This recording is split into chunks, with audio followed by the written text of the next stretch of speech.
Salve fratres, welcome back into the jungle of Protestantism. Pada kesempatan ini saya mau mengajak kita untuk menegaskan posisi gereja Katolik terhadap Protestantisme. Ini penting ya, sebab video terbaru dari The King Goddess itu seperti biasa pengulangan kebingungan, repetisi abad ke-16. Dan seperti biasa saya memulai dengan satu video pemanasan dan memang cukup membuat apologet The King Goddess panas, dan akhirnya ya seperti biasa mengulang retorika yang sama. Jadi setelah tanggapan yang pertama, mari kita tegaskan apa sebenarnya yang dilakukan oleh The King Goddess keluar di akun YouTube-nya. Kita beri judul apa ya? Terserah kalian. Tapi disclaimer, ini penting untuk semua orang yang mengaku percaya kepada Kristus dan menyebut dirinya sebagai orang Kristen. Camkan. Ada pertanyaan klasik yang dilemparkan oleh The King Goddess. Apakah Protestan Kristen atau heretik? Dan ini pada dasarnya bukanlah pertanyaan tulus, bukan. Sudah 2 kali dia omong, melainkan permainan retorika. Dia mencoba menempatkan gereja Katolik pada posisi sulit. Jika menjawab Kristen, maka Protestan seakan sah penuh. Jika menjawab heretik, maka Katolik tampil arogan. Trik yang murahan ini sudah lama dipakai, ya, mengurung lawan dalam dilema palsu, seolah-olah kebenaran iman bisa dikurung dalam 2 kotak sempit. Ya, pola pikir Protestan itu out, masih ingat kan? Atau ini atau itu. Sementara pola pikir kekristenan sejati ini dan itu, atau both and.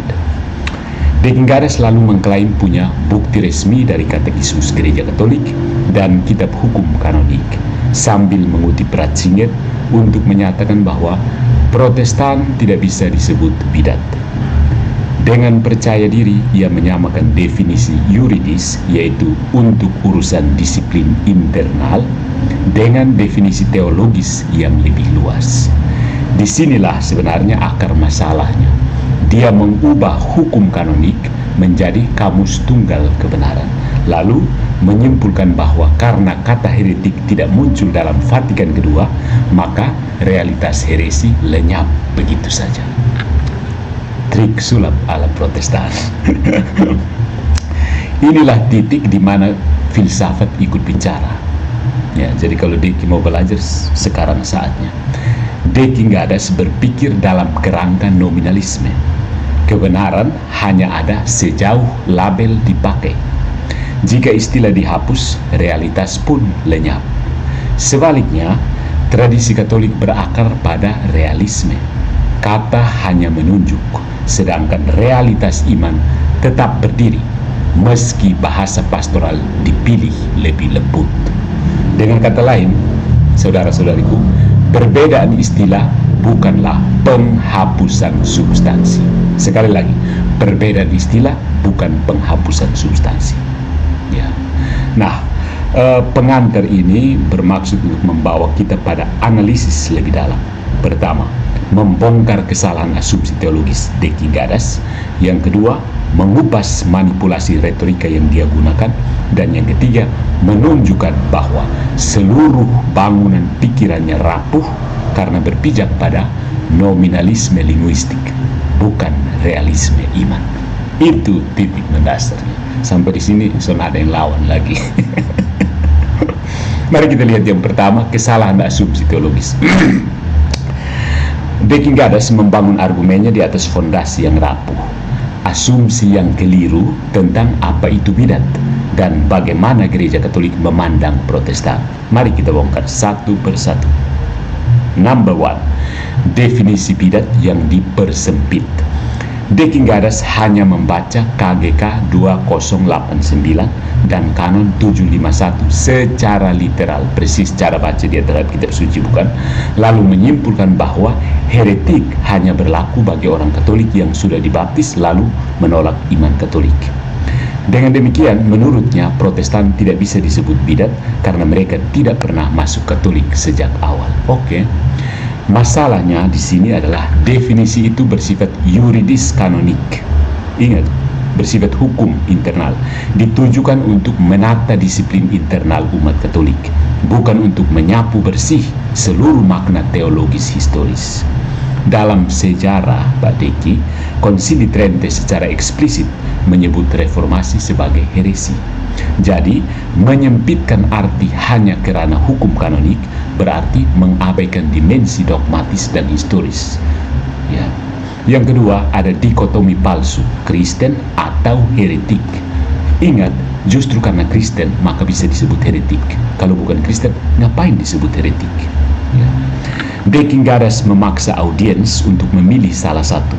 Kalau Protestan Kristen, maka bukan heretik. Kalau heretik, maka berarti tidak Kristen. Ini namanya false dichotomy, dilema palsu. Seolah-olah dilema padahal bukan dilema. Dalam tradisi Katolik, jawaban justru paradoksal dan distintif. Protestan sah Kristen karena baptisan trinitaris mereka valid, tetapi mereka juga heretik karena menolak kepenuhan iman dan otoritas gereja. Dua label ini tidak saling meniadakan karena menyentuh aspek berbeda, identitas dasar sebagai orang yang dibaptis dan posisi teologis mereka terhadap kepenuhan iman. Bisa tangkap ya? Belajar lagi kalau belum bisa. Yang ketiga, otoritas selektif. Deking Gadas mengutip Ratzinger yang kemudian menjadi Paus Benediktus ke-16 dengan potongan yang seolah menyatakan bahwa istilah heresi tidak berlaku lagi untuk Protestan. Padahal konteks penuh Ratzinger jauh lebih bernuansa. Ratzinger mengatakan kategori klasik heresi tidak memadai dalam konteks ekumenisme modern.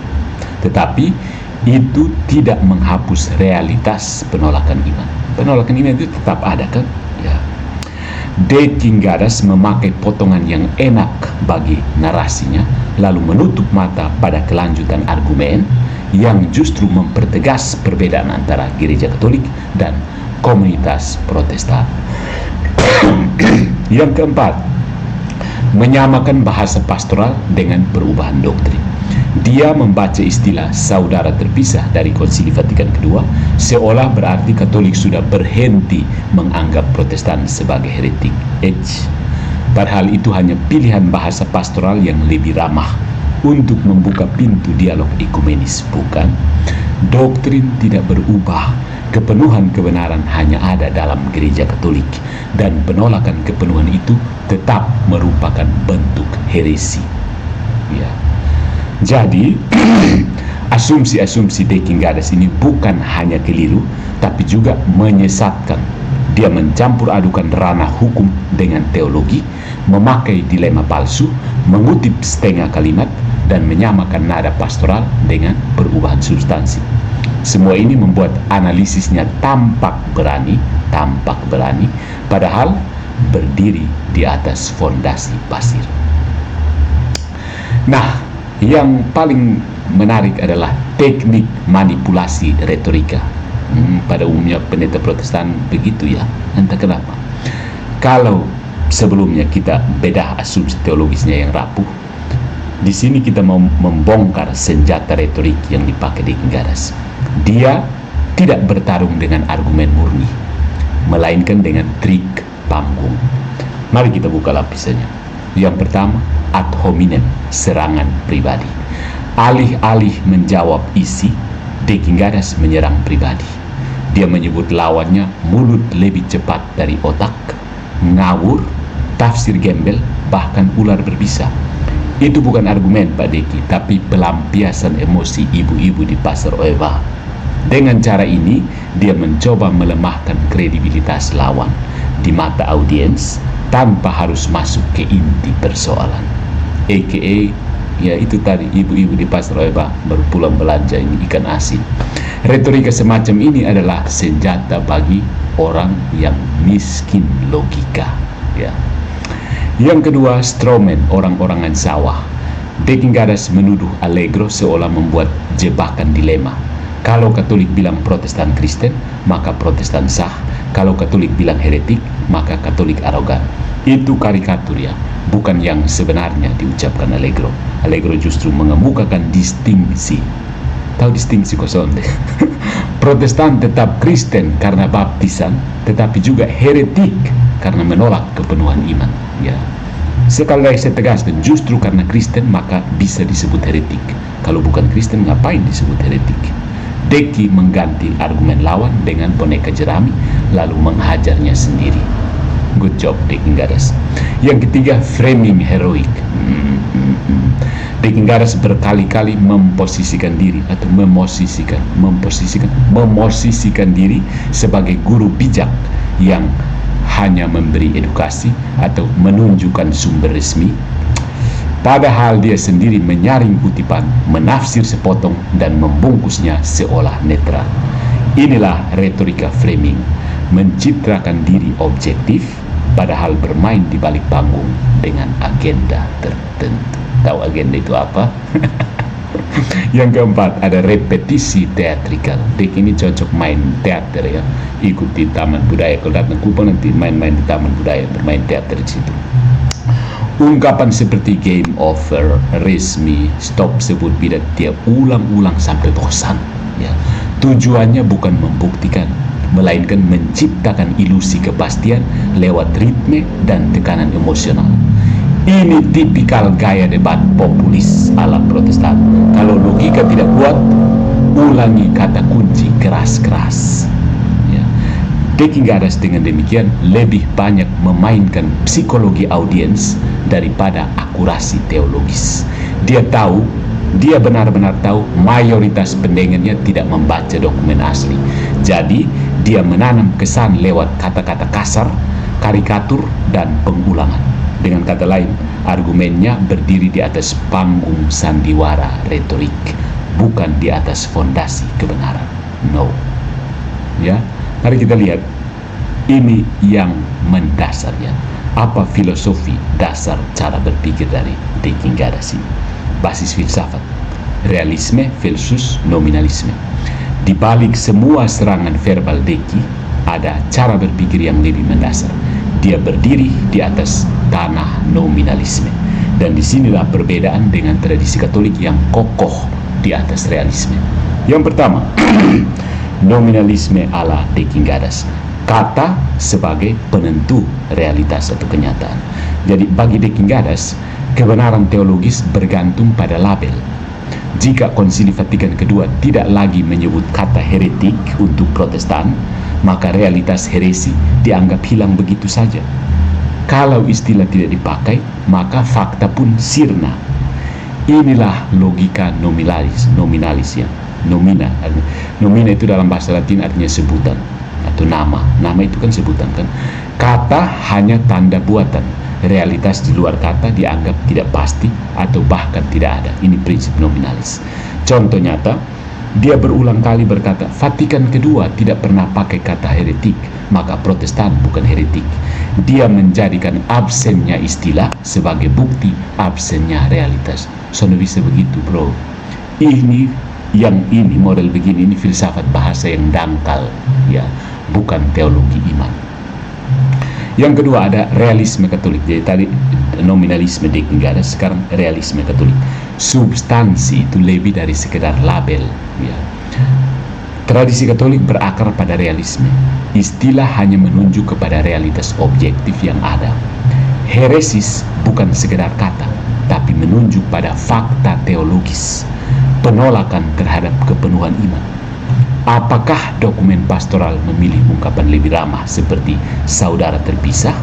Itu tidak menghapus substansi. Realitas tetap ada.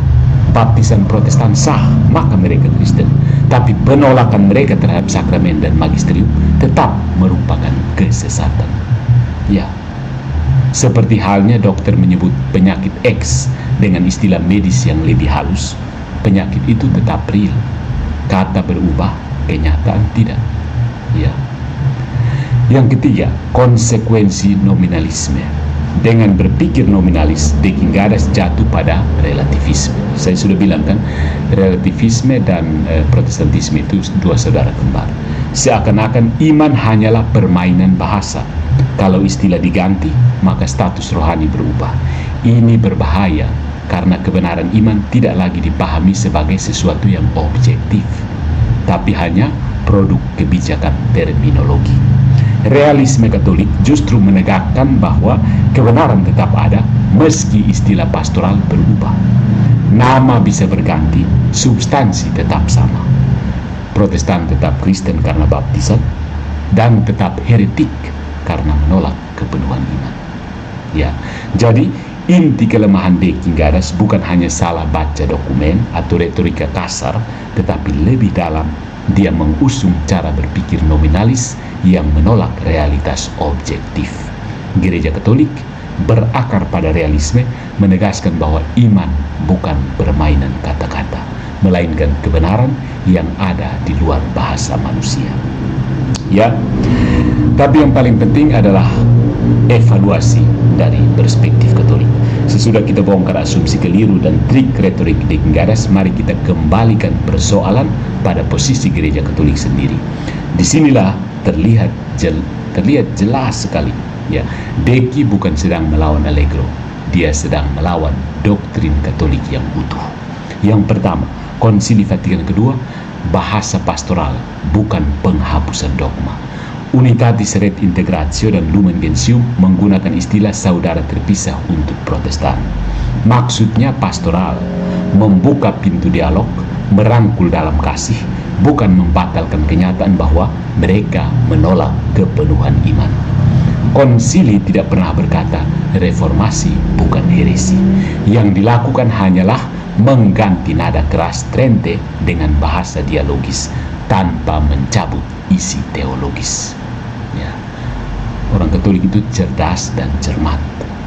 Yang kedua, Katekismus Gereja Katolik KGK 818, Protestan dibaptis sah, disatukan dengan Kristus, disebut Kristen.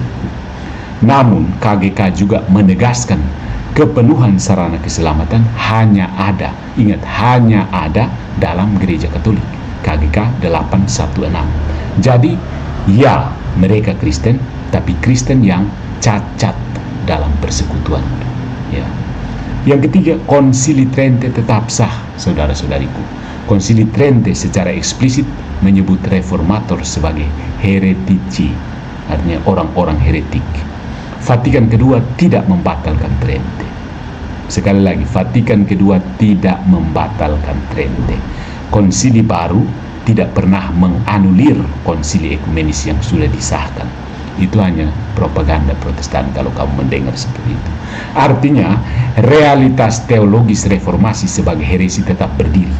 Yang berubah hanyalah cara berbicara untuk konteks modern. Ya. Yang keempat, kesatuan dalam baptisan, perpecahan dalam kepenuhan iman. Baptisan Protestan sah, ya, mereka sungguh Kristen. Penolakan mereka terhadap magisterium, sakramen, Maria, dan Paus menjadikan mereka tetap berada dalam kondisi heretik. Jadi, Gereja Katolik tidak terjebak dalam dilema sempit ala De Gingadas. Jawaban Katolik jujur sekaligus tajam. Protestan adalah Kristen yang terpisah, tetapi tetap heretik. Ya. Jadi, posisi Katolik konsisten. Sisi positif, Protestan diakui sebagai saudara dalam baptisan, bagian dari tubuh Kristus meski tidak penuh. Jadi Anda yang Kristen tapi bukan Katolik, tergabung secara imperfect, tidak sempurna dengan gereja Kristus. Sisi negatif, mereka Protestan ini, orang-orang yang Kristen yang bukan Katolik, memutus diri dari kepenuhan kebenaran sehingga status mereka tetap heretik dalam arti teologis. Ya, jadi saudara-saudari, De Gingadas berdiri di atas panggung retorik dengan suara lantang, tetapi di balik teriakannya, fondasinya rapuh. Dia terjebak dalam 3 kelemahan dasar, trio kwek. Pertama, asumsi sempit, menyamakan definisi yuridis kanonik dengan kebenaran dogmatis, seakan hukum internal cukup untuk menghapus sejarah teologis. Yang kedua, manipulasi retorika, menutupi kelemahan argumen dengan ad hominem, straw man, dan repetisi teatrikal.